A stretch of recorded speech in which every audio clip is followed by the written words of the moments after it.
Do you know the fireworks are invented in China? Of course I do. Are you familiar with the tradition of setting them off during the Chinese New Year?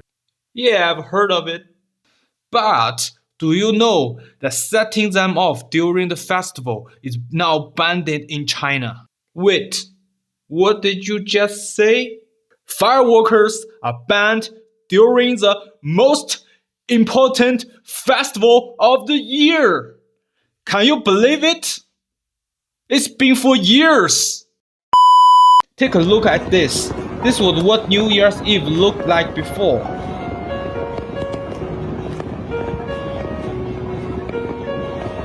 And this is what it looks like now. The difference is crazy, right?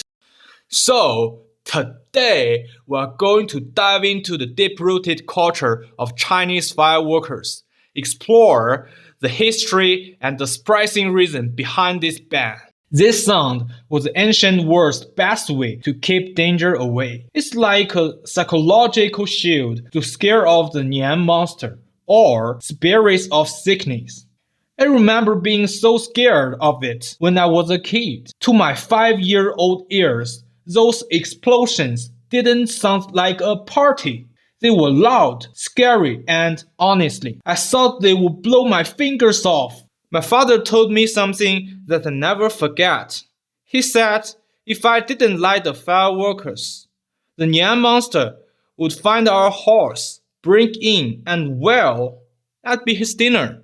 It turns out, for most Chinese children, lighting your first fireworks is a rite of passage. It's a moment where you are taught you have to create a little chaos to keep the real monster to bay. Even today, that loud bang represents a sense of spiritual cleansing, a way to blast away the bad luck of the old year to make room for the new. Next, let's talk about the Chinese DNA of now. In the West, peace and quiet is usually the goal. But in China, if things are too quiet, people get worried. To us, a successful life is 热闹, which literally means heat and noise. Imagine it's New Year's Day and your neighborhood is totally silent. In China, that wouldn't feel peaceful. It would feel cold and lonely. You want the exact opposite. We want our holidays to sound like a rock concert. The loud as hell fireworks isn't just noise. It's like a giant collective heartbeat telling everyone, hey, this family is doing great. And those millions of the red paper scraps covering the ground, don't call it trash. To us, this is a red carpet. The more red paper you have in front of your door, the luckier and more successful your next year is going to be. It's basically the ultimate Chinese flex. And you know, Chinese people love money, but they don't tell they have money. They just show off. Fireworks are a secret way to show off your social status. When I was a kid, my family is doing pretty well. So, New Year's like a dream. I had a whole army of fireworks. We had the classic ones, but also the fun stuff, puppets, that you just throw on the ground and make a bang, and those pretty flower-like ones that the girls loved. Then there were the weirdest ones, like Flying Mike that made a high-pitched squeak, or ones that spawned like UFOs. We even had fireworks that felt like firing a real gun. You have to understand, for boys in China, where almost nobody sees a real gun in their whole life, this was the coolest thing ever. Back then, fireworks shops were huge. It felt just like walking into an ammunition from GTA. I loved just walking around in there.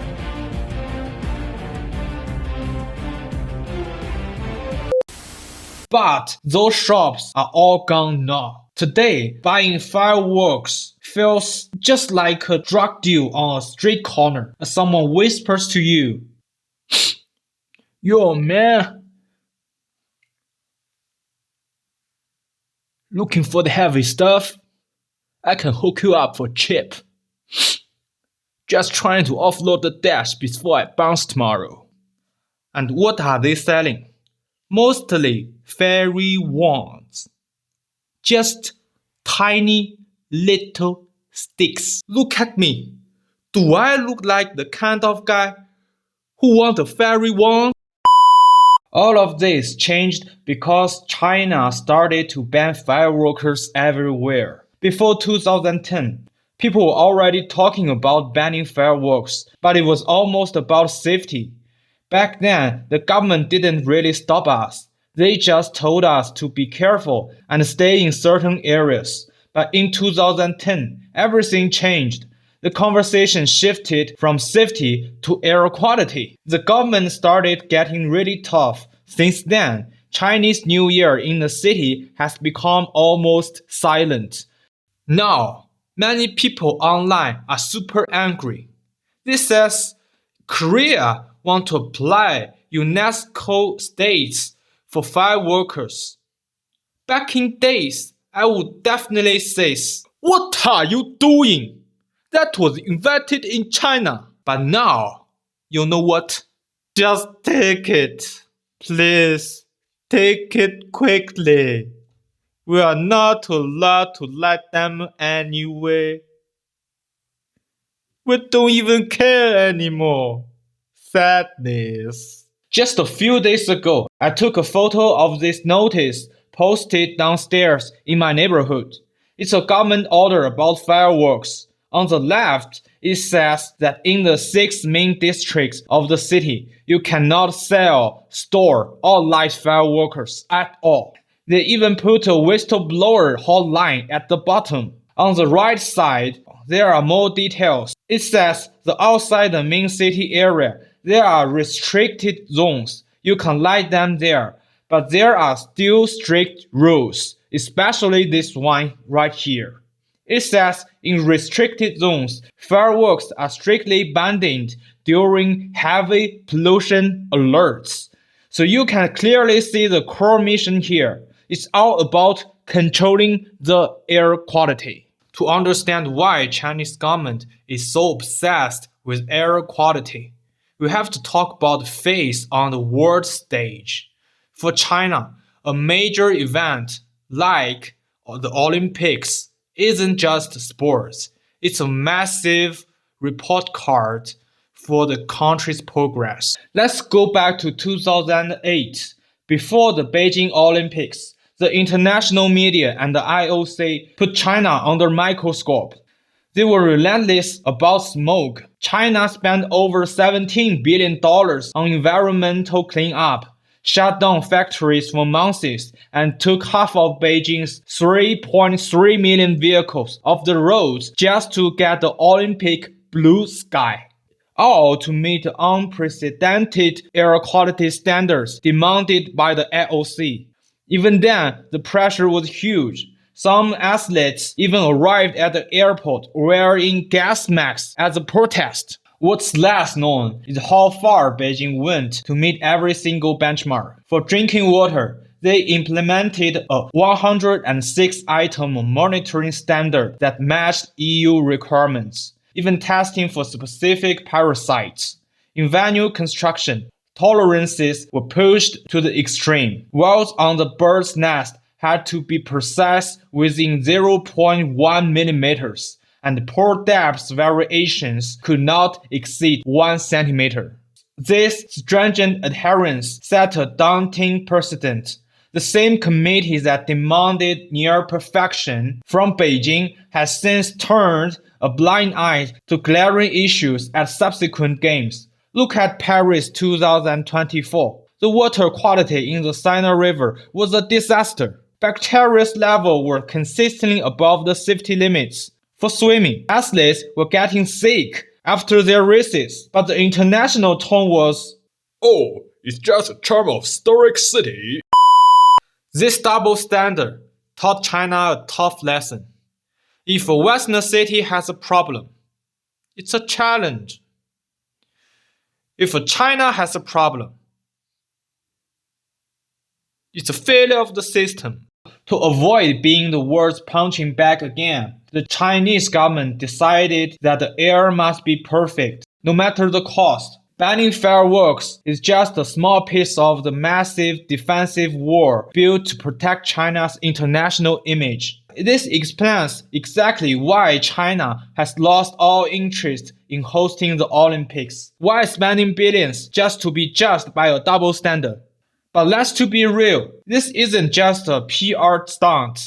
The Chinese government actually realized that people couldn't keep living in a cloud of smoke. So they set big goals. And the changes have been huge. The air quality is actually cleaner. Since 2013, smoke levels in major cities have dropped by 40%. To give you some perspective, it took the US decades to do what China did in just 10 years. More solar and wind farms in the countryside and more electric vehicles on the roads. China is doing great, but at what cost? The fun and the noise of New Year's fireworks. Banning fireworks was a big sacrifice.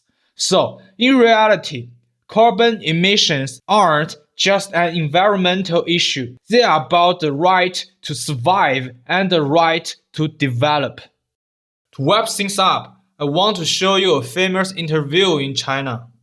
It's a conversation in Chinese between Chai Jing, a famous journalist now living in the US, and Ding Zhongli, a permanent scientist and member of the Chinese Academy of Science.